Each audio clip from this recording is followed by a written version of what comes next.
pessoal, eu sou Denise Nobre e estamos mais uma vez abrindo as portas do Saramban, o seu podcast exclusivo de literatura coreana. Hoje para falar de um livro que é super delicado, potente e que emocionou pessoas no mundo inteiro, inclusive eu, que é A Ciência das Coisas Frágeis, da autora T. Keller.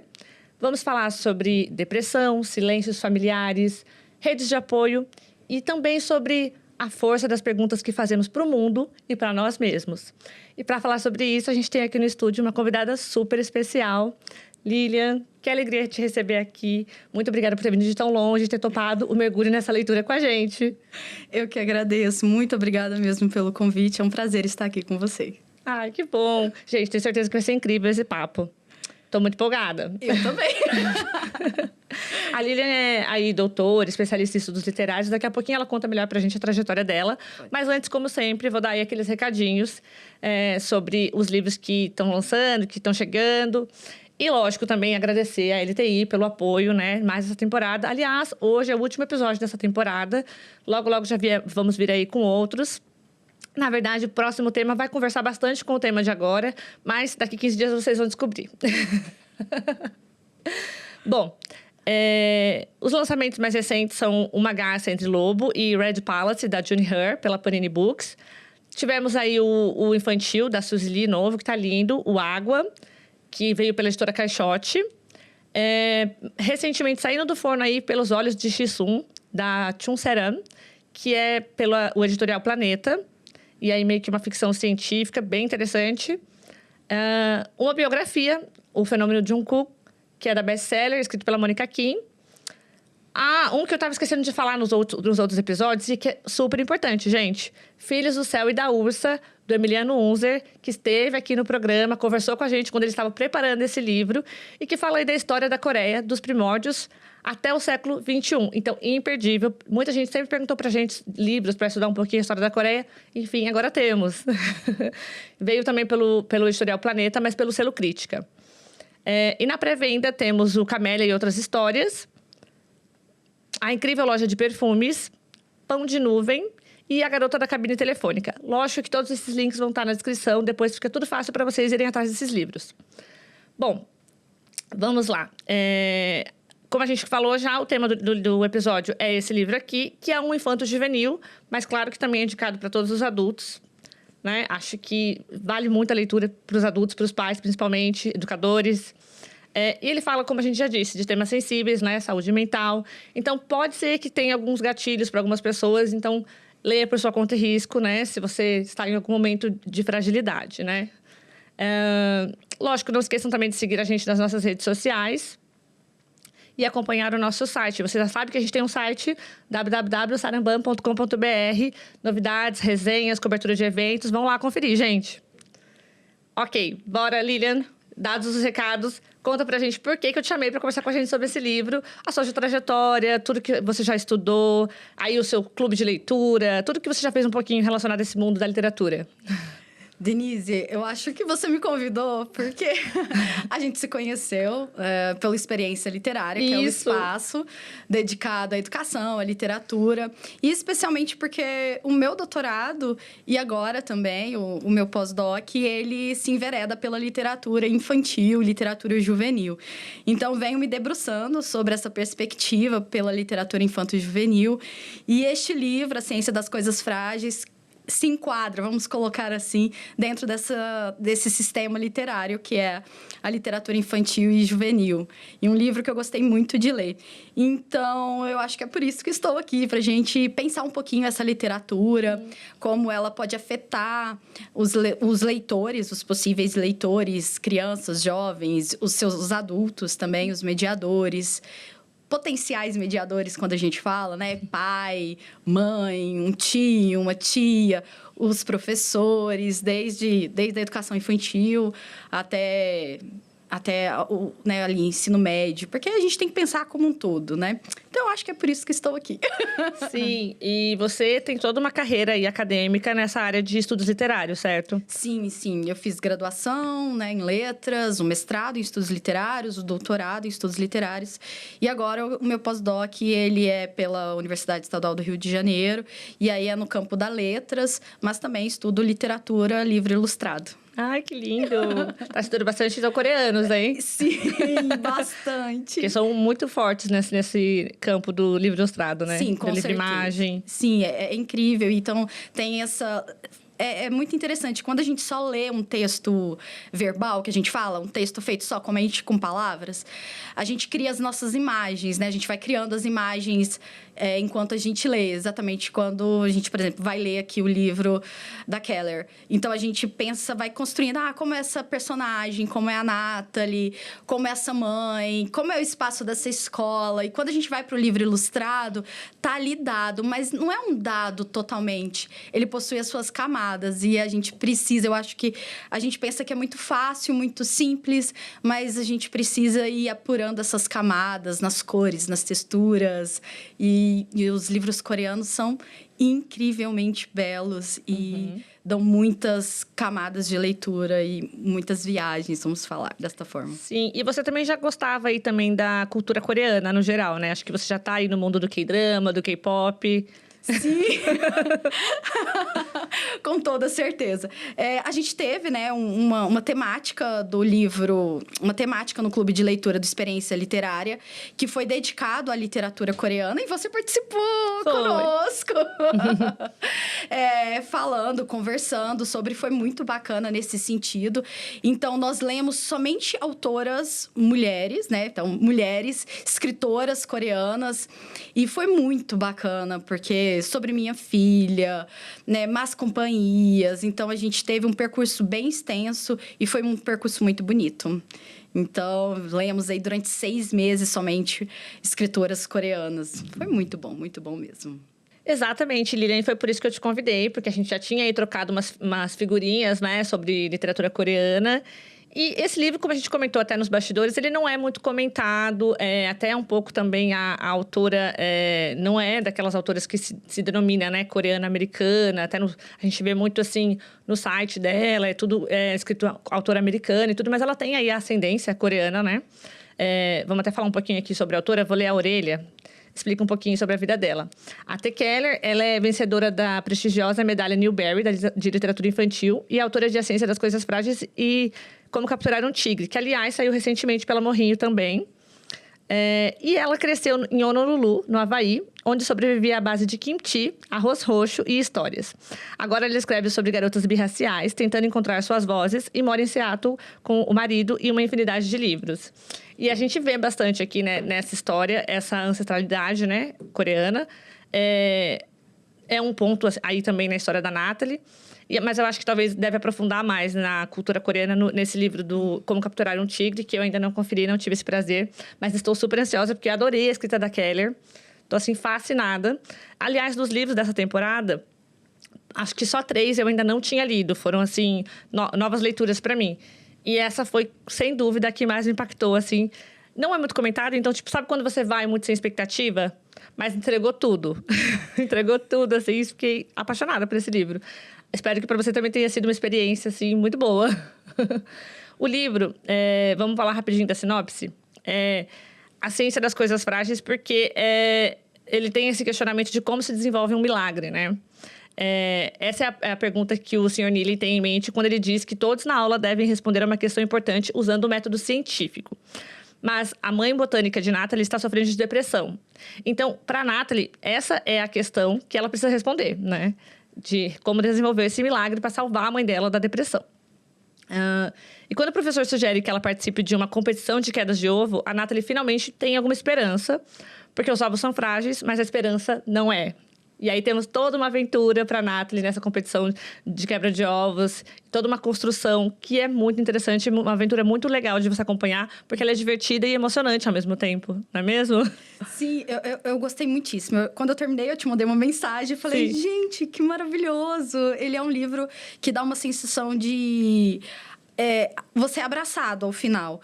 Eu achei a Keller com uma escrita muito atenciosa, especialmente porque quando a gente fala sobre literatura infantil e juvenil, os autores podem incorrer alguns erros, a partir desse olhar mais presunçoso do eu sei o que é melhor para as crianças, eu sei o que é melhor para a juventude, então eu vou escrever um livro super didático, pedagógico, e ele não acaba conquistando ninguém, nem os adultos.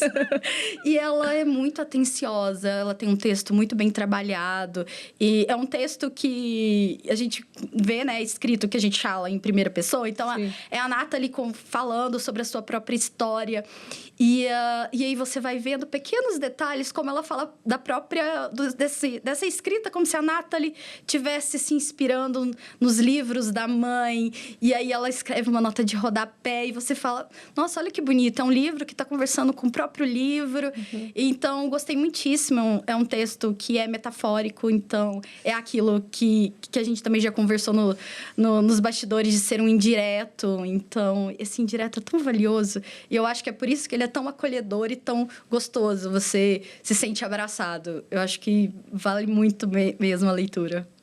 Sim, ele é escrito em primeira pessoa e ele tem mais ou menos um formato de um diário, né? Então, a Nathalie escreve como se fosse esse diário do professor de ciências, né? Desse projeto, mas ela se inspira no livro da mãe, coloca as notas de rodapé. É muito legal, gente, assim, vale muito a pena mesmo. Esse livro fala de assuntos, então, bem profundos, sob o olhar dessa garota, né? De aí, 12, 13 anos, né? Ela está no 7º ano do Ensino Fundamental 2, que está começando a entender o mundo e tá passando por essa questão em casa, que é a mãe, né, passando por um processo depressivo. Quando você lê o livro, o que mais te tocou? Eu acho que o fato dela não dizer, assim, de forma direta, que a mãe está com depressão, ela vai colocando palavras, a situação da mãe, a doença da mãe, o fato de a mãe estar triste e não levantar da cama. Ou seja, são elementos do cotidiano que parecem muito sutis. Então, o fato dela não descrever, ai, a minha mãe está com depressão, ai, que chato. Não, ela vai tentando entender nas ações do cotidiano da mãe dela, do fato da mãe dela dormir muito, não acordar em datas especiais, mesmo ela esperando. Então, eu acho que, sabe, são essas nuances que não são dadas, mas que são sugeridas. Então, é exatamente isso que acontece conosco no cotidiano. Ninguém fala assim, a ponta chega e fala, nossa, você tá com depressão. Eu falo assim, nossa, você tá triste. Nossa, você sente muito sono. Então, essa sutileza do cotidiano, como a gente, às vezes, vai percebendo esses pequenos detalhes, e aí, no final, você fala, então, era isso. E aí a gente vai construindo, enquanto leitor, eu acho que o bonito também é isso, que nós vamos construindo junto com a Nathalie esse processo. Então, ela vai tentando entender nessas nuances do cotidiano, nas pequenas ações da mãe, do pai, né? Com a relação dela com os amigos. E aí, no final, você fala assim, então tá, era isso. E eu acho também que essa forma que ela escreveu faz a gente realmente acreditar que é pelos olhos de uma criança. Porque realmente ela tem dificuldade de entender e de nomear certas coisas, porque tudo muito novo para ela, né? Então, ela não sabe direito ainda o que está acontecendo. E ela vai pegando as pecinhas do quebra-cabeça e a gente junto com ela também pegando, né? Sim, e é muito bonito. Bonito no sentido de que ela faz um percurso. A gente chama de percurso do herói. Ela vai... ela precisa... ela vai tentando entender, e aí dentro desse percurso ela vai amadurecendo. Então, ela vai saindo desse lugar de criança para uma pré-adolescente, porque ela está no 7º ano, então ela já não é mais uma criança, como a gente coloca, assim, didaticamente falando. Então, ela está deixando essa infância e percebendo o que é ser uma pré-adolescente, e entrando nos temas que são difíceis, que atravessam essa adolescência. Então, a Nathalie cresce. E aí a gente acompanha esse crescimento junto com ela. Sim, eu acho que isso também é uma característica, um ponto muito importante que a gente tinha conversado sobre como os infantos juvenis ficam no limbo. Porque eles estão ali nesse processo de transitório, né? De passar de uma fase para outra. E eu acho que por isso que é tão potente essa leitura, porque você acompanha isso junto com ela, né? E talvez... por isso também seja tão esquecido, né? Não seja tão comentado. Mas é tão importante, porque realmente, até as coisas que ela descreve é muito isso, né? Ai, mas isso é meio brega. Meio brega porque ela já quer ser adolescente, mas ela ainda tem ali um resquício infantil, né? Então, tem toda essa construção junto com essa personagem, né? Nossa, eu acho que vale... o pessoal dessa faixa de idade deve ser muito mais impactante do que foi pra gente, com certeza. E é interessante isso que você comentou, porque às vezes o impacto talvez seja até maior em nós que somos adultos, porque a gente já tem dores ali, dores muito... que nos atravessaram e já foram cicatrizadas. Para eles, talvez seja até uma novidade. Eu falo, isso um dia pode ser.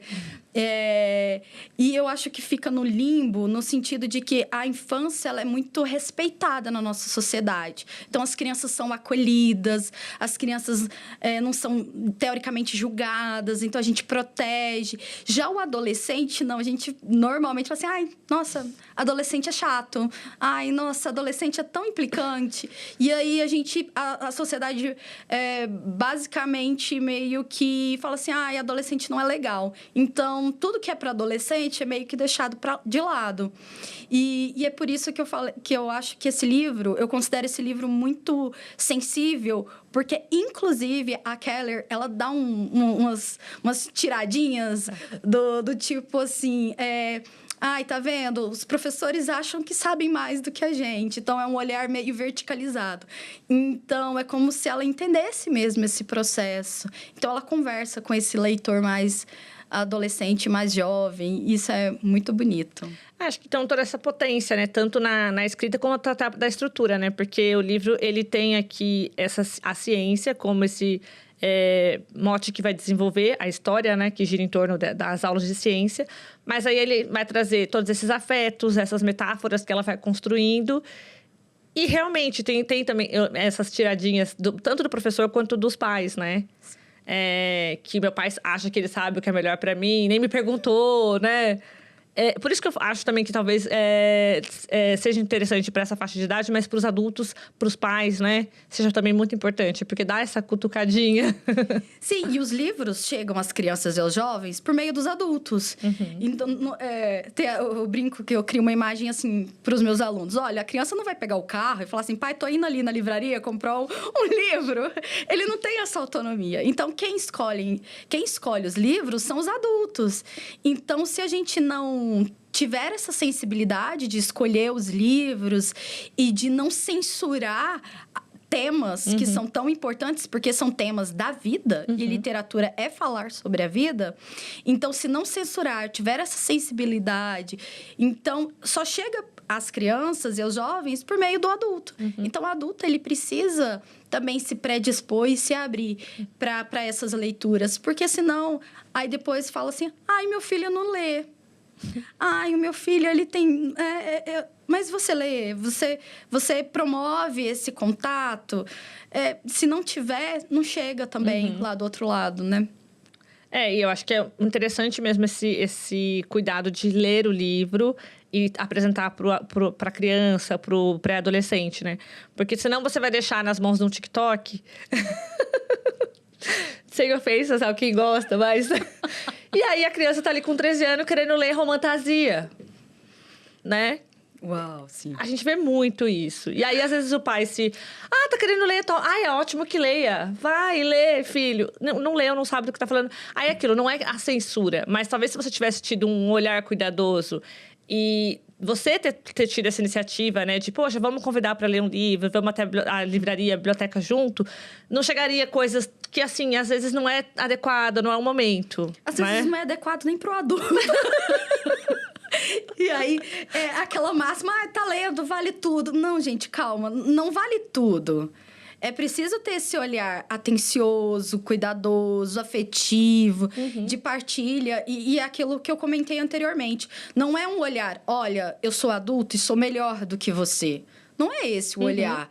Não, vamos partilhar? Vamos trocar ideias? Vamos... o que você achou? O que você pensou sobre? Então, enquanto professora, eu já tive esse retorno várias vezes dentro de sala de aula, que os alunos falavam assim, do Fundamental 2, que eu já dei aula para o Fundamental 2. Nossa, professora, é a primeira vez que alguém perguntou a minha opinião. Então, a gente sai um pouco desse pedestal. Eu sou adulto, eu sei o que é melhor para você, mas vamos construir juntos? Vamos construir essas camadas? E aí o processo fica muito mais grandioso. E não pula etapas, né? Porque senão a gente sai aqui de um livro infantil e vai para um conteúdo adulto e cadê essa lacuna? Não é mesmo? Exatamente. Bom, uma coisa que me chamou bastante atenção e que a gente vê no livro com bastante delicadeza é como esse título, ele tá dentro da história, né? A Ciência das Coisas Frágeis. O que você pensou desse título? Como, assim, ele motivou a sua leitura? Quais as reflexões que te trouxe? Eu fiquei pensando muito nas coisas frágeis, como a vida é frágil. Eu acho que coisas frágeis a gente pode ler. Uma das possibilidades é a vida é frágil. No caso da nossa personagem, a Nathalie, ela percebe a fragilidade. A princípio, ela não sabe nomear. Depois, a gente vai percebendo que é uma construção. Mas a vida é frágil. Então, a gente perceber que... E a gente entender esse processo. Às vezes, a gente até... fica idoso e ainda não entendeu muito bem, porque é complicado mesmo. Mas entender, tentar buscar um entendimento sobre a vida, sobre um pertencimento, que é o que acontece com ela também, por meio dos amigos, da Twig e do Dari. Então, do sentir pertencente, de entender onde ela pode pisar ou não, onde ela vai se sentir acolhida, onde ela vai se sentir rejeitada, com a amizade que acaba. Então, a fragilidade da vida, dos laços, de como tudo pode mudar de um momento para o outro. Então, eu acho que pode caminhar por aí. Até de um momento, né? Porque, por exemplo, até o livro fala bastante dos silêncios, né? Que muitas vezes são necessários e outras vezes eles acabam deixando um vazio imenso. Então, tem essa fragilidade também de qual é o momento certo de falar, o momento de não falar. E como isso pode mudar toda uma construção de um relacionamento, né?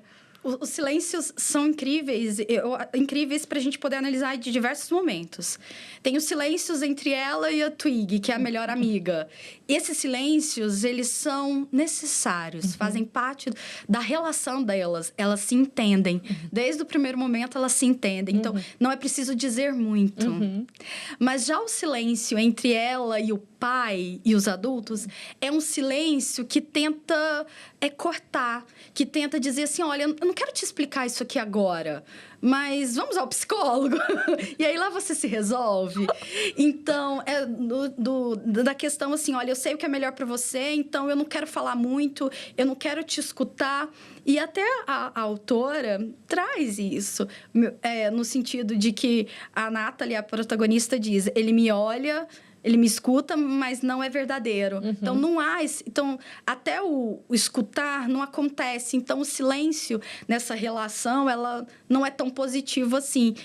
Porque o pai se afasta. Não quer dizer, não quer nomear. Não quer trazer a Nathalie para esse processo. Realmente, as relações são frágeis, a vida é frágil. Né? Por isso, esse título é muito certeiro. Agora, pensando na sua atuação aí em clubes de leitura, você já tinha se deparado com algum livro que traz esses temas, né, para esse público infanto-juvenil? E rolou alguma identificação forte, assim? Como foi mediar um clube ou uma leitura que tenha esses aspectos, assim, e tenha gerado essa identificação forte, assim, nos seus leitores? É o que eu comentei com você. Às vezes, quando a gente vai fazer um clube de leitura ou leitura compartilhada com alunos, e aí depois você faz um clube de leitura com adultos, com temas que a gente chama... Esse tema, a gente está falando de tema sensível, que dentro dos estudos literários a gente fala temas fraturantes, ou seja, que traz uma fratura, uma dor. É muito... vou falar interessante de olhar, os adultos parece que sentem muito. E aí tem muito choro. E aí você termina de ler um livro, por exemplo, os livros da Lígia Bojunga, que é brasileira. E aí tem muito choro. E aí, muito choro mesmo. Porque tocou numa dor. E às vezes você vai ler com um aluno, e aí ele fala assim, acontece, né? E aí, depois, com esse processo de mediação, e aí você senta e vai conversando, aí vão surgindo. Ah, porque isso aconteceu com o meu primo. Ah, isso aconteceu com a minha tia. E o meu pai... Vamos falar de silêncios. Ah, o meu pai não me escuta muito, então... Vou dar um caso. Ah, eu não comprei o livro porque o meu pai não tem tempo para conversar comigo. Então, eu não tive a oportunidade de falar com eles sobre o fato que eu deveria comprar um livro. Então, existem vários livros que eu já trabalhei, até clássicos clássicos da literatura mesmo, como O Jardim Secreto, que aparentemente não tem... Fala assim, ok. E aí, de repente, tem um tema lá que ele puxa e aí provoca uma reflexão, uma conversa. A gente brincava que eram aulas de filosofia, de falar sobre a vida. Porque a literatura é isso, falar sobre a vida, falar sobre aquilo que nos atravessa, que nos incomoda, o que nos alegra também, né? Então, e eles se sentem tocados. E o que é o mais importante disso tudo, que eu levei até hoje, para minha vida como pessoa e educadora, é o quanto eles se sentem acolhidos quando você pergunta: e aí, tem algo para me contar? Tem algo para partilhar? E aí eles partilham e aí fica tudo muito grande. E aí sai todo mundo, assim, é outra perspectiva. Parece que até eu, que sou adulta, né, eu saio maior. Ah, com certeza. E agora que você conhece, então, a ciência das coisas frágeis, você acha que vale levar esse livro para um clube de leitura, apresentar ele em sala de aula? Qual seria aí o público, então, mais adequado para estar lendo? Para quem que você levaria essa leitura? Olha, para um leitor autônomo, completamente possível. Por quê? Porque a gente está falando de um livro relativamente extenso. Ele tem 200, quase 300 páginas. Então, é uma leitura de fôlego que a gente fala. Então, a não ser que você realize uma mediação, você leia junto com aquela criança. Então, mas ali, 6º, 7º, 8º, 9º ano... para todos. Eu acho que a partir do momento que ele já consegue ler sozinho, já consegue pensar as metáforas, é super possível. É um livro que vai, sim, gerar muitas conversas. E eu acho que é isso que é importante. Leituras que gerem conversas significativas e transformadoras. Então, super possível. E para os adultos também. Levar para um clube de leitura que os leitores são adultos, para que a gente exerça essa nossa poesia, essa nossa sensibilidade. Então, vale muito. Ah, sim, com certeza.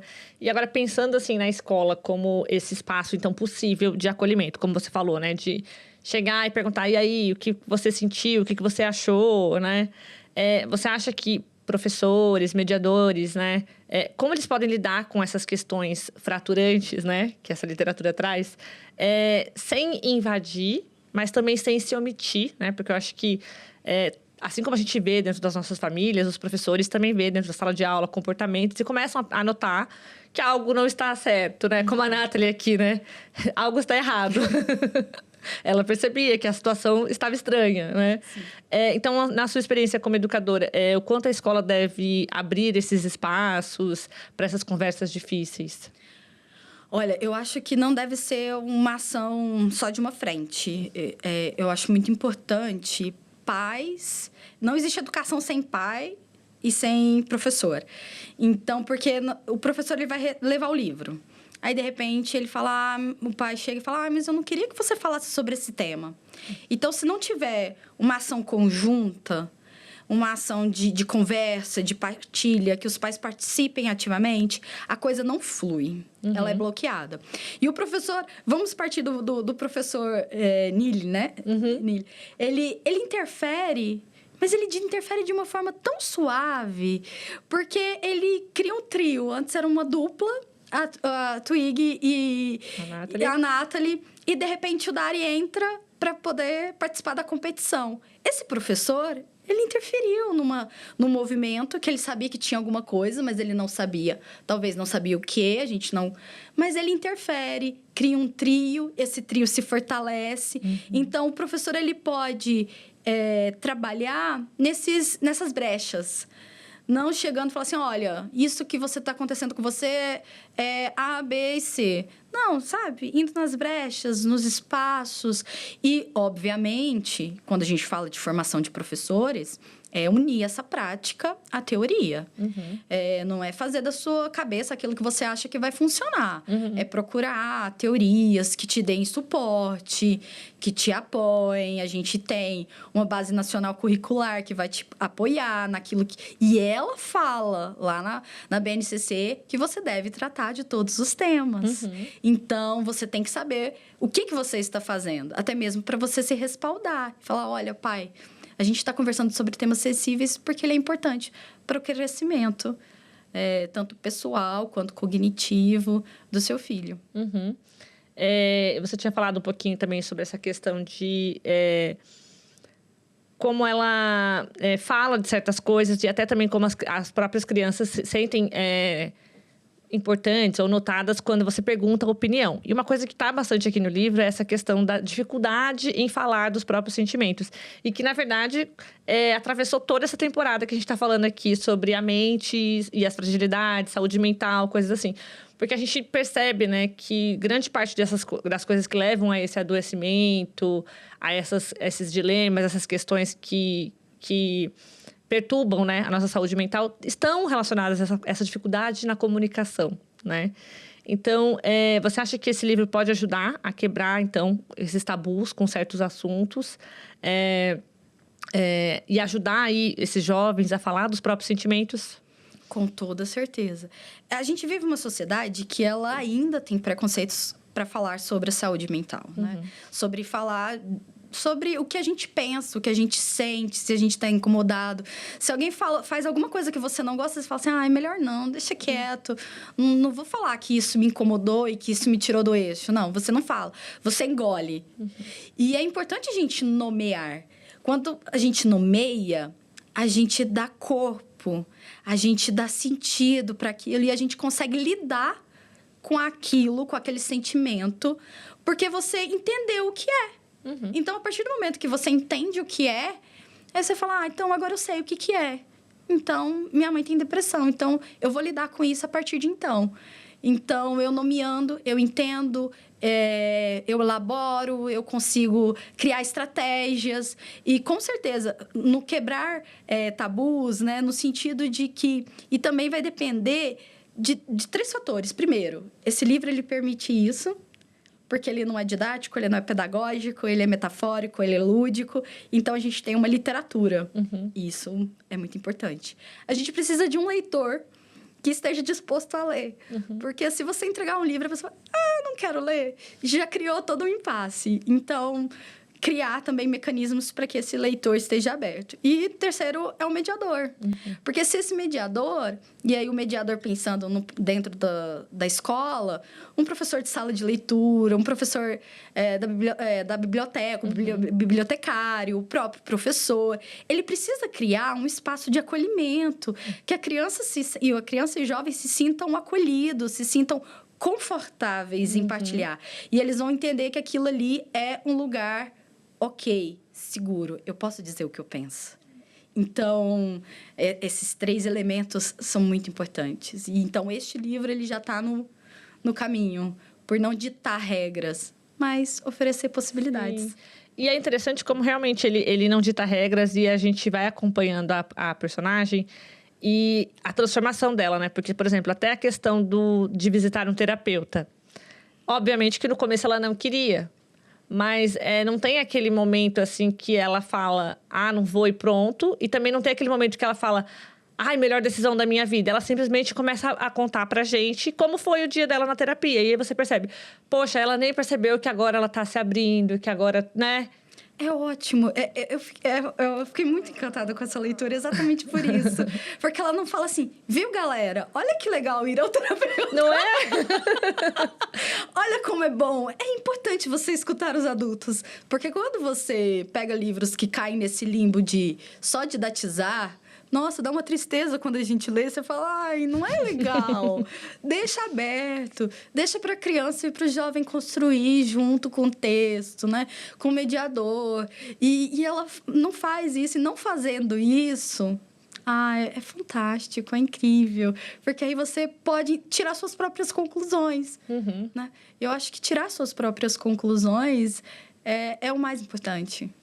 E é interessante mesmo, porque, assim, até a questão familiar que a gente está aqui imerso. O pai da Nathalie é terapeuta. Então, tem toda essa questão de tudo ele quer, como ela fala, terapeutizar. A gente falou bastante disso também nessa temporada, porque a gente recebeu vários psicólogos, terapeutas.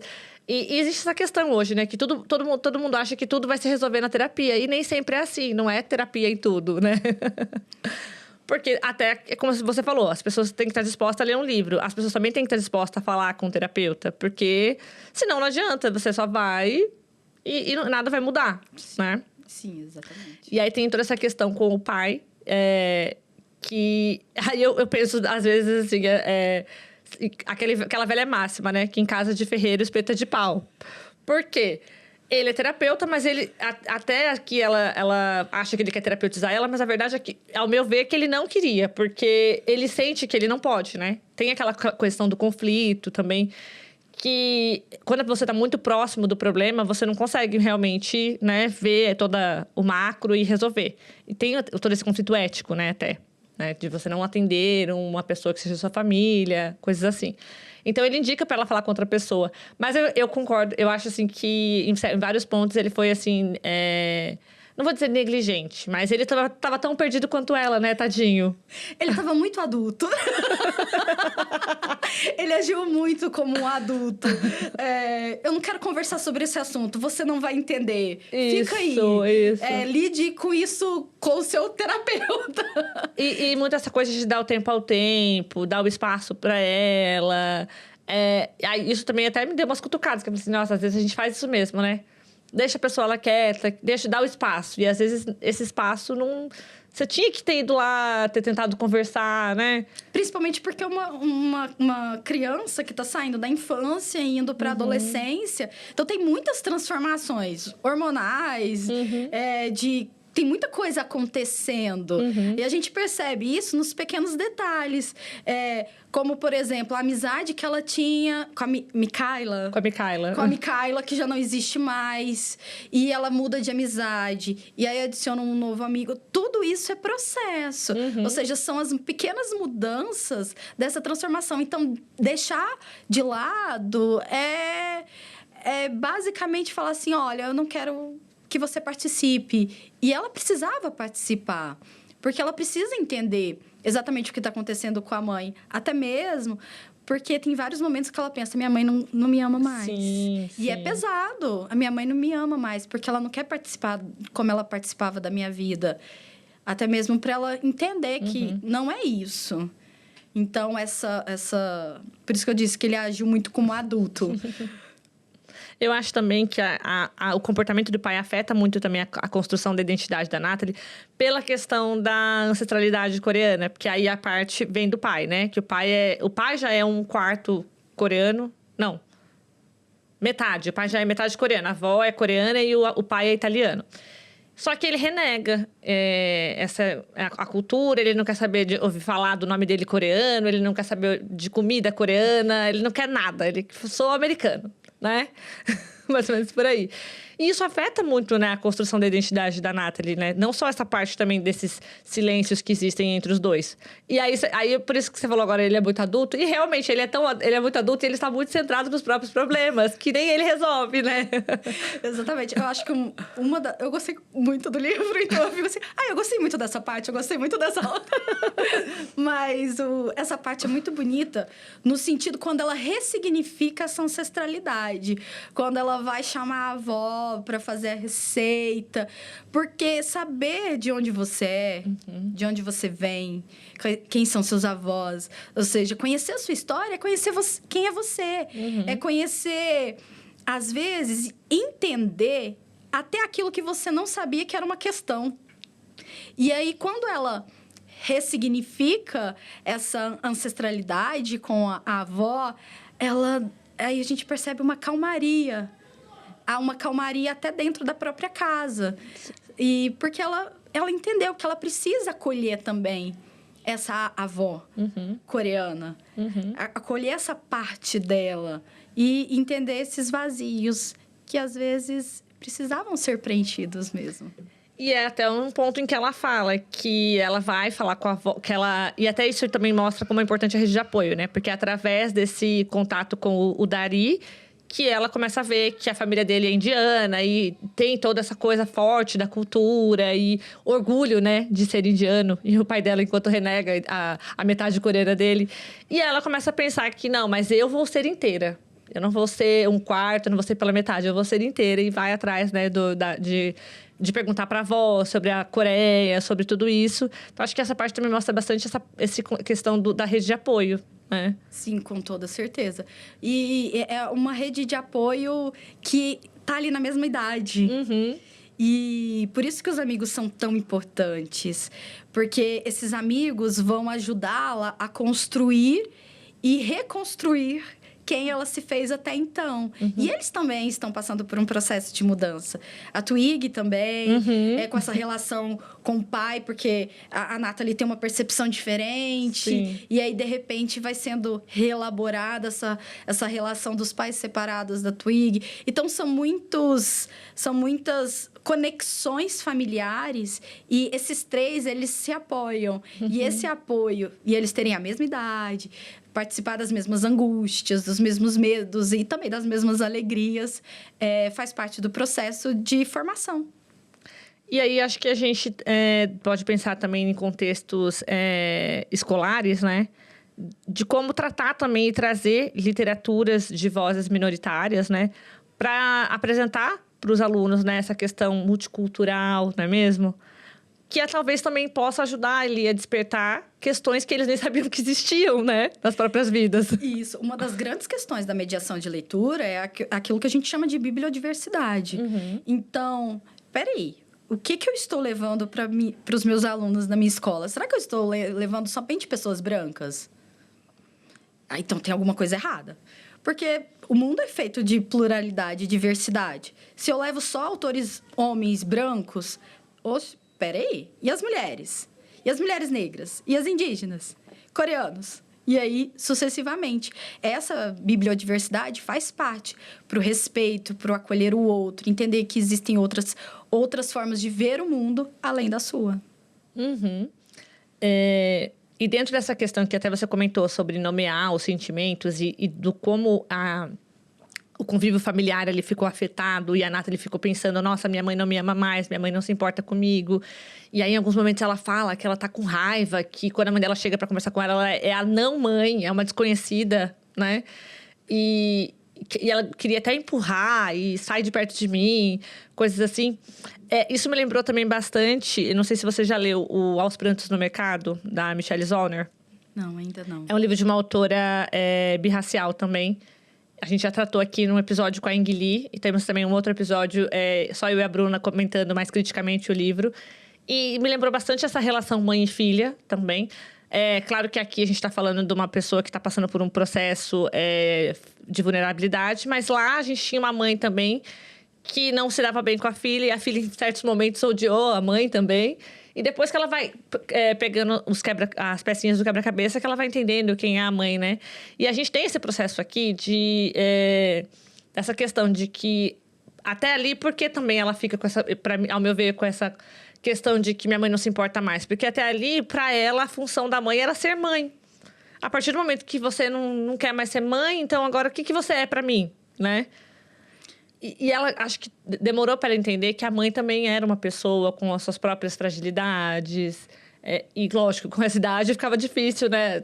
É uma construção mesmo. Porque nesse livro da Michelle Zauner tem essa mesma coisa. E a gente já está falando aí de uma adulta, né? Então, assim, acho que todo mundo, às vezes, tem essa dificuldade de entender a mãe além da maternidade, não é mesmo? Sim, com certeza. Eu acho que você disse assim, no livro, né? Aos Prantos ao Mercado. Isso. É uma adulta. Se a gente não resolve na infância, a gente carrega. Vai carregando, exatamente. Vai carregar para a vida adulta algumas questões. Então, é exatamente isso. Entender a mãe para além da maternidade e entender o pai para além da paternidade. Porque esse pai, querendo ou não, o John, ele é um pai teoricamente sim. presente. presente. Teoricamente, presente é ótimo. Mas ela até faz uma referência a isso, né? Porque quando eles vão na casa do Dari, né? Ela fala que ela tinha até esquecido que era ter pais presentes. Isso. Mas o John tá ali o tempo todo, fisicamente.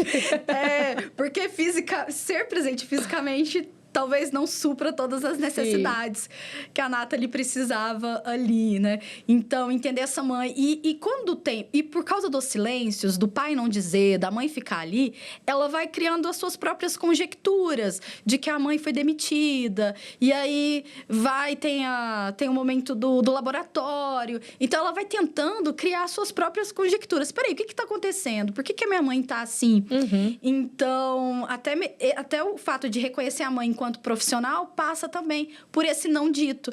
Então, os não ditos, eles são importantes porque eles acabam provocando uma ansiedade maior na Natalie de se reconhecer, de entender o que está acontecendo ali.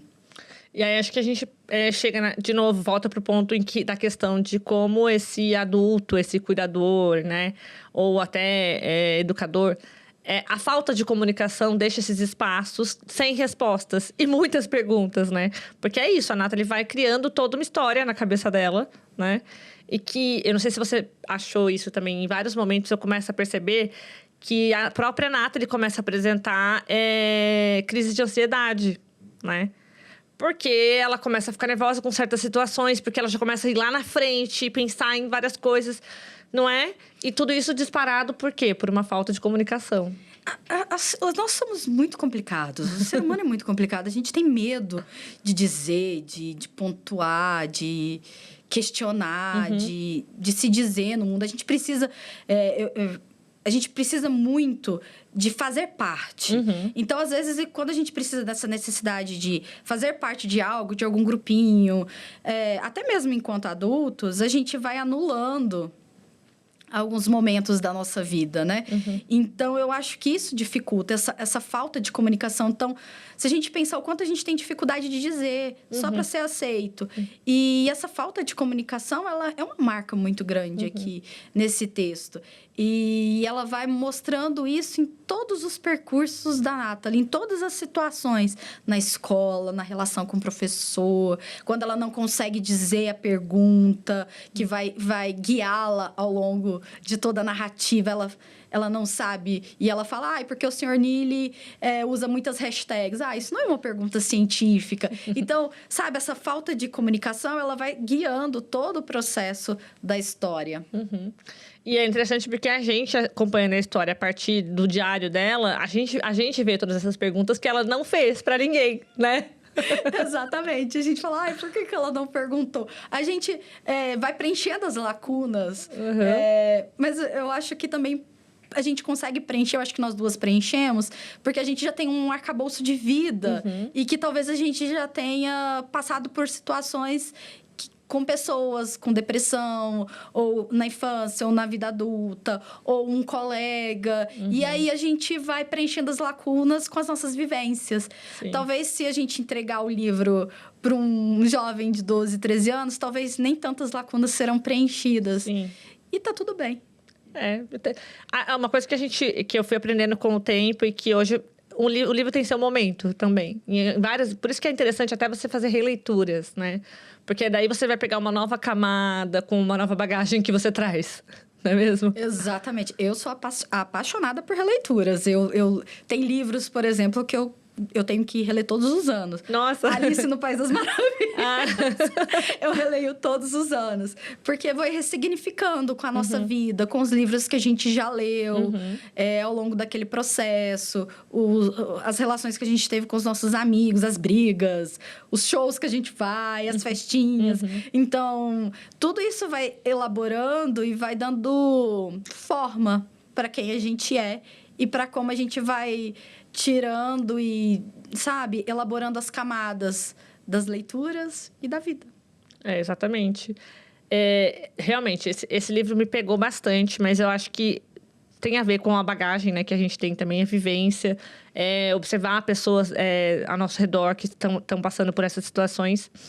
Mas talvez, para uma criança, ela pegue só a parte divertida da aventura, porque existe uma aventura aqui também, né? que é ali construída junto com os amigos, essa parte da escola.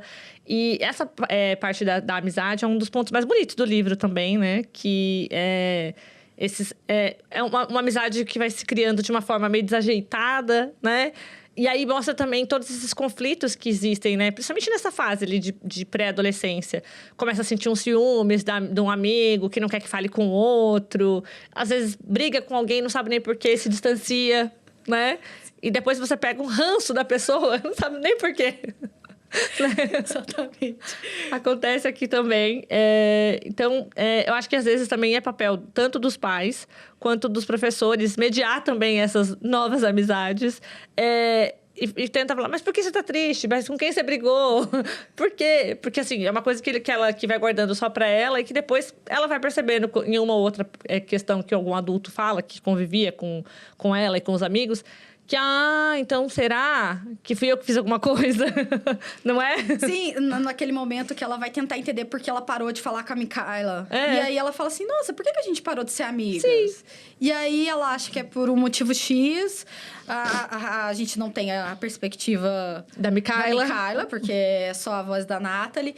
Mas aí a gente consegue ver que ela vai reelaborando isso também, né? Sim. E acaba sendo muito, muito bom. No sentido de que o adulto, ele vai mediar até um determinado ponto. Sim. Porque ela também tem que dar autonomia para essa criança, para esse jovem. Falar, não é porque antes nós éramos amigas e agora eu tenho que continuar sendo amiga dela porque você quer. Ou então porque os pais são amigos, exatamente. Né? Coisa assim, exatamente. Eu sou um indivíduo, eu sou um sujeito. Eu tenho as minhas vontades, os meus desejos. Então, não é porque você quer que eu continue amiga dela que eu vou continuar, não. A gente pode até se aproximar, mas não será como antes. Sim, e eu acho... Mas o mais interessante de ver é exatamente isso, que às vezes as pessoas se distanciam apenas porque mudaram. E é normal, a vida está sempre em transformação, a gente muda o tempo todo. E é normal se distanciar de quem não tem mais afinidade. Só que assim, aí você não precisa ser 8 ou 80, ou ame ou odeie, né? E o que tinha acontecido aqui é que ela passou a ter um ranço da menina e elas arqui-inimigas, né? Ai, quem nunca?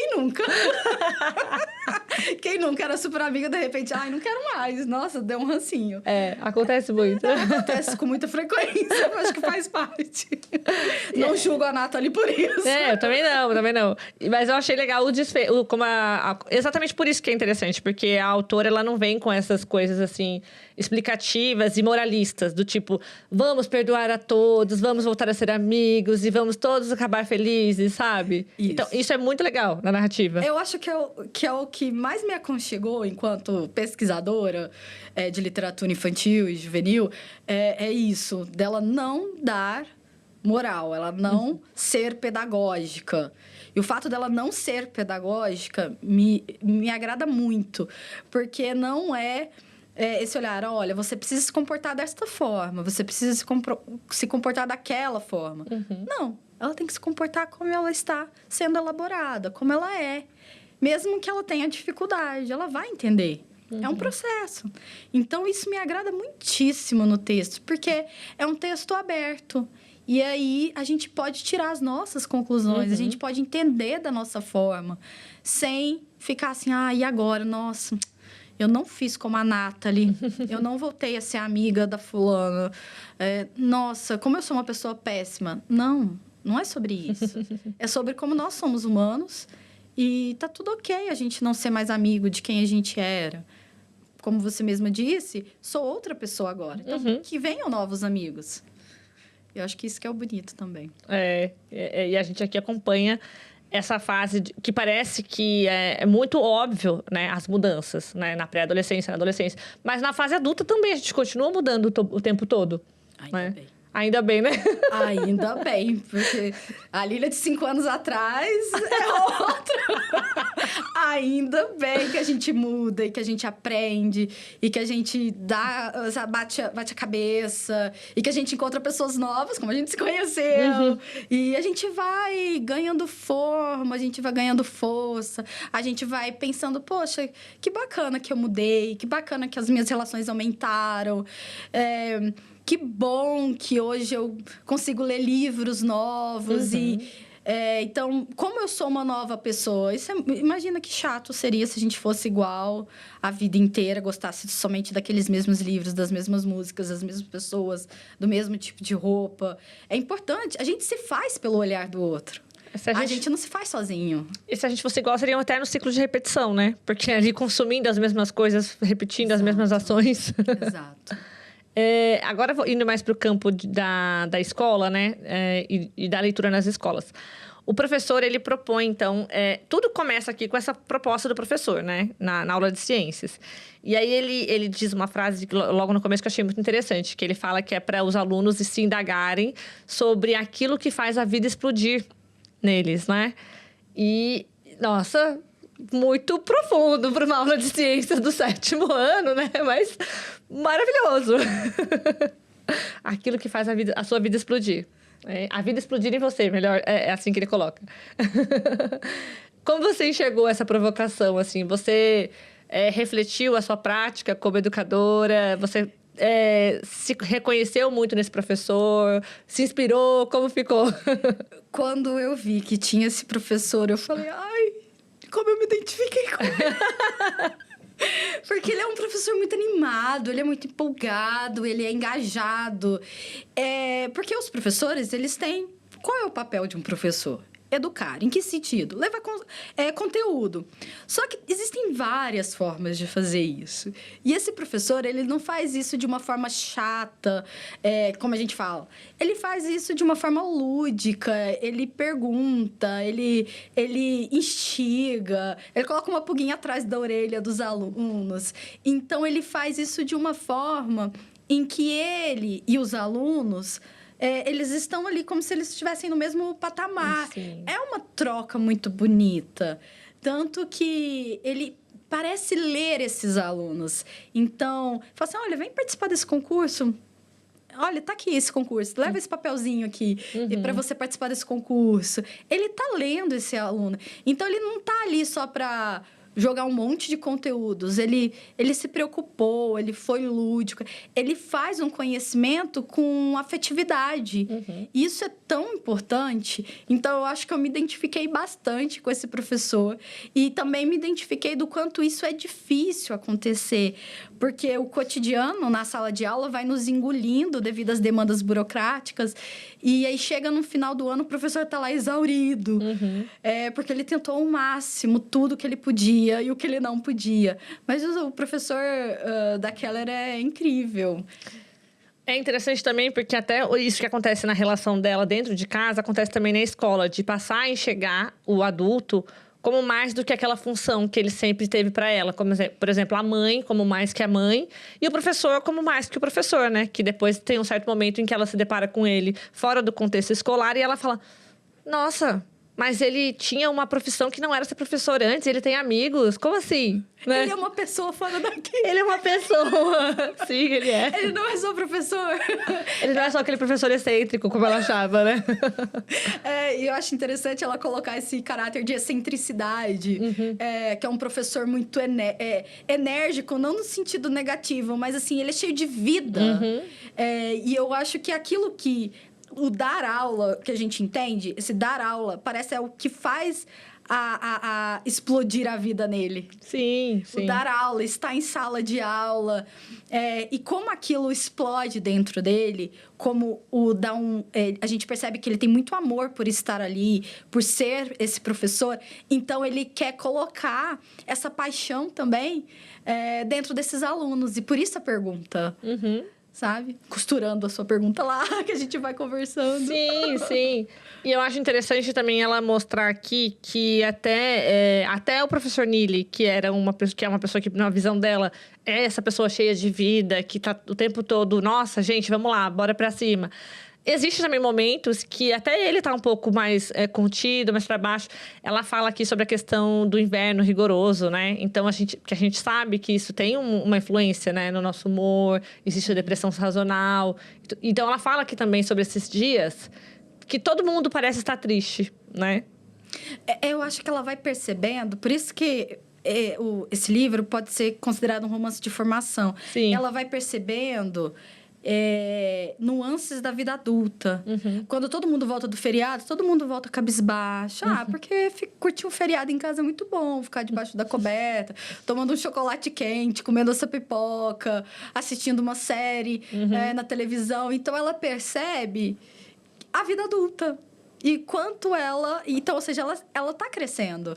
Ela tá tentando ressignificar a vida. E aí, a gente tem também uma questão bem interessante. Você falou sobre que o livro é muito metafórico. E é o tempo inteiro, né? Porque ele tem esse também fundo científico, né? E aí, a questão da profissão da mãe, né? Que é botânica. Então, a Nathalie teve, desde criança, esse convívio, né? Com as plantas. Então, ela conhece os nomes. Ela sabe como cuidar das plantas na estufa. Então, ela vai relacionando muito também... o crescimento das plantas, a vida das plantas, a vida das pessoas, né? Então, é bem metafórico. Você acha que isso ajuda um pouco a ser mais lúdico, né? Ou, às vezes, isso pode passar por alguém, por não ser tão óbvio e pode passar despercebido? Saiu um estudo recentemente falando que a nossa sociedade está cada vez mais literal. Isso é muito preocupante. Eu acho que saber ler metáforas faz parte da nossa vida. Então, o fato dela usar metáforas, em vez de falar assim... e a minha mãe só dorme. Ela está construindo outras formas de dizer, outros conceitos para depressão, por exemplo. Então, é importante. Eu acho que não ser literal... ajuda no crescimento linguístico, pessoal, educacional. Então, a gente precisa, pensar o quanto nós estamos literais. A gente não conseguir entender uma ironia. Eu acho que é um momento que ela fala assim, e aí mergulhou. E aí ela usa o verbo mergulhar para mostrar essa imersão. Ela poderia usar qualquer outro verbo, mas ela usa a palavra mergulhar. Ela fala, olha que bonito. É exatamente isso, o convite para a gente dar outros sentidos para as palavras. E sair desse mundo muito dado, muito literal. Livro. Livro. Não, talvez seja páginas que me fazem sonhar. E aí é uma metáfora para livro. Eu acho que é importante a gente fazer o trabalho com a metáfora, para a gente não só enxergar o mundo de forma literal. Nossa, maravilhoso. E muito bem apontado. Isso me fez lembrar também essa questão, até que a gente falou um pouco sobre a questão de falta de comunicação. Isso também está muito forte hoje em dia, eu acho que por conta disso também, de as pessoas não se comunicam e tem esse distanciamento, acho que muito individualismo também, né? Cada um no seu canto, cada um com o seu smartphone na mão. E parece que está todo mundo muito conectado, mas na verdade está todo mundo muito distante. Porque também essa questão de eu acho que a gente, lendo isso como adulto, a gente percebe o sofrimento e o quanto isso pode impactar nela, porque a gente passou, e talvez por a gente ser de uma outra época, em que a gente tinha um convívio mais próximo com os amigos, né? Eu, por exemplo, as minhas melhores amigas são dessa época da vida, de 12, 13 anos. Só que eu lembro da gente se expressar muito, né? E a gente percebe que hoje as pessoas têm muita dificuldade de se expressar. E também por conta disso, por conta de ter dificuldade de compreender. Então, se cala, porque se eu não entendi, eu vou mostrar que eu não entendi. E aí vão tirar sarro. Existe muito essa cobrança também, né? Tem um ruído daquilo que não é dito. Como você disse, a gente é de uma outra época. A gente de uma outra perspectiva de relação, mais do analógico. E hoje o digital, ele estabelece uma outra perspectiva para a vida. Não há mais aquilo... entender que aquilo que se vê na rede social é a vida real. E não é a vida real. É um recorte da vida real. As pessoas não são felizes ou não são tão tristes como elas colocam ali, né? Então, precisa fazer essa geração nova, ela... Nossa, me senti uma senhora agora. Jovens senhorinhas. Jovens senhoras. Essa geração, ela não distingue muito aquilo que é real daquilo que está ali na plataforma. E a gente já consegue fazer essa diferenciação. Então, são várias camadas que são importantes da gente pensar enquanto mediadores, enquanto pais, enquanto mães, enquanto educadores, porque tudo isso interfere no modo como essas crianças e jovens vão crescer. Isso tudo faz parte de um processo de descoberta, né? Que você só vai conseguir chegar vamos dizer, subir esses degraus se você estiver aberto. Se você estiver fechado no seu casulo ali do seu quarto, da sua rede social, né? Se você não se abrir para várias conexões, vai ficar complicado. E aí isso me faz pensar nessa questão também que esse processo de descoberta aqui no livro, ele é relatado com essas metáforas, essas situações que trazem ciência, literatura, afetos, como a gente já falou antes. Como que você acha que dentro de uma escola a gente pode trabalhar esse livro ou esse tema de uma forma interdisciplinar? Eu achei muito interessante essa pergunta. Ela deixa a gente de saia justa. Ou não, mas achei muito bacana. Aí fiquei pensando, quando eu era professora do Fundamental 2, eu sou a professora de colocar a mão na massa, de sair usando as paredes da escola e recortar e tudo. E aí fiquei pensando, o quanto seria, por exemplo, você conversar com o professor ou com a professora de ciências ou de biologia, se for no ensino médio, por exemplo, mostrar como cientificamente os sentimentos reverberam no corpo. Aí se constrói um corpo humano.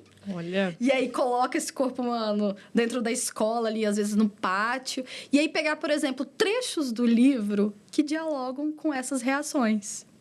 E aí poderia montar um painel bem bonito. Olha, já criou um projeto pedagógico. eu fiquei pensando nisso. Eu acho que seria bem bacana. Porque aí você ficaria ali... Todo mundo poderia ver, conhecer. Eu acho que conhecimento é para ser partilhado. Então, você lê o livro com a turma X. Mas existem outras turmas que não leram aquele livro. Vamos compartilhar? E aí, todo mundo junto faz esse corpo humano. E aí, o professor de ciências pode mostrar como funciona direitinho. Aí, eu não vou saber explicar como o professor de ciências vai fazer, porque não é minha área. Mas aí, a parte do recorte dos trechos, aí você pode colocar em forma de balão, de caixinha de pensamento. E aí, pedir para os alunos colocarem. E aí, todo mundo participa do processo. Muito legal. E eu acho interessante, a gente não falou, mas o livro, ele tem algumas ilustrações também. Então, dá para trabalhar também na aula de artes, né? Sim, com toda certeza. É bem legal. E eu acho legal porque as ilustrações, elas são bem... Não é aquela coisa assim, nossa, bem feitinha, bonitinha. É bem como se fosse mesmo feito pela Nathalie, por uma garota de 12, 13 anos, sem muitos dotes artísticos. Porque, óbvio, tem gente com essa idade que já tá dando aí... Tá fazendo exposição. Exatamente. Eu achei maravilhoso. Vamos agora caminhando para as reflexões finais. Eu queria saber se você tem... Lógico que são muitos, viu? Porque eu mesmo, vocês estão vendo aqui, né? Fiz muitas anotações desse livro, gente. Muitas. Porque eu amei forte, amei mesmo. Assim, 10 de 10. Chorei várias vezes, assim. Que eu acho que dessa temporada, os únicos livros que me fizeram chorar, Atos Humanos. Apesar que Atos Humanos eu já li umas 3 ou 4 vezes e toda vez eu me acabo. Mas esse aqui também me destruiu. E tem vários trechos que eu amei. Você tem algum trecho específico que você gostaria de ler pra gente, que te tocou mais? Ou que você quer compartilhar e acha que todo mundo deveria ouvir essas palavras, mesmo que não vai ter tempo pra parar pra ler esse livro? Olha só, também fiz Tá igual eu. Acho que tá até mais. Eu super me empolguei, mas eu separei 2 trechos. Pode, aqui. fique à vontade. Então, vou ler. Qual página? Página 218. Eu sentia falta da minha mãe, claro, mas a parte esquisita era que eu não estava com raiva nem triste, nem desconforto por sentir falta dela, como era comum. Em vez disso, eu me sentia esperançosa, em parte porque vencer era muito inevitável e eu tinha planos importantes para aquele dinheiro. Mas também porque, se meu mundo pudesse ser tão feliz só por causa de uma competição boba e do destino de um ovo, eu sabia que o mundo da minha mãe também poderia voltar a ser feliz. Eu ficaria bem porque a gente iria ganhar e eu iria salvá-la. Achei de uma responsabilidade muito grande. Sim. Mais um trechinho. Vou ler aqui, pegar mais um trechinho. Esse aqui. Contei que minha mãe e eu tínhamos plantado a orquídea que ela nos deu, que a planta cresceu e floresceu e que nós a amávamos. Que eu sei que a planta é um milagre. E contei a parte mais difícil. que minha mãe parou de trabalhar e eu achei que tinha sido demitida. Porém, ela apenas parou. Contei que a planta morreu, que nós matamos uma planta que conseguia sobreviver a toxinas e à morte. Contei do Novo México e de perder a competição do ovo e que eu precisava encontrar outra orquídea azul cobalto, que invadir o laboratório parecia o último fragmento da esperança, porque a flor é mágica. Falei, com a voz falhando. E eu preciso de magia para salvar minha mãe. Está nas páginas 252. Lindo. Eu também vou ler um trechinho, gente. Tá na página 103. É engraçado como os ímãs frios funcionaram melhor. É igual a como as plantas perenes parecem morrer no inverno, mas, na verdade, estão apenas esperando até tudo estar certo de novo. Talvez não seja uma surpresa tão grande que haja força no frio. Às vezes, a coisa mais forte de todas talvez seja saber que um dia você vai ficar bem de novo. E esperar, até poder sair para ver o sol. Eu amei, gente. Amei muito. Nossa, assim, muito emocionante esse livro. E aí, do seu ponto de vista, você tem alguma reflexão final que você acha que esse livro deixou essa mensagem, assim, forte para você? Nossa, uma única mensagem... Uma síntese. Tô te colocando em muita saia justa, né, Lilian? Uma síntese. Eu acho que o livro A Ciência das Coisas Frágeis, ele é um convite a gente se repensar no mundo. A entender que a gente se faz pelo olhar do outro, a gente se faz junto com o outro e que é muito importante ter amigos pra gente se entender, se conhecer e se amar. Ai, que bonito! Nossa, a gente tá bem fofinha, né? Vamos lá. Agora vamos para as indicações aí. A gente já falou bastante dele, acabamos citando algumas coisas no meio do caminho, mas tem algum livro que você queira indicar, que você acha que dialoga bastante com os temas que a gente falou aqui? Ou alguma série, filme? Fique à vontade. E não precisa ser coreano, pode ser... Pode ser geral. O céu é o limite. Então vamos começar pelos brasileiros. Eu acho que Lígia Bojunga... Tchau, A Corda Bamba, Sofá Estampado. São livros... A Lígia Bojunga, ela tem uma capacidade incrível de, pela metáfora, pelo lúdico, pela imaginação, tratar de temas fraturantes. E a gente sai ali, como você disse, despedaçada. O próprio João Anzanello Carrascosa, todos os livros dele conversam com temas fraturantes, aquela água toda...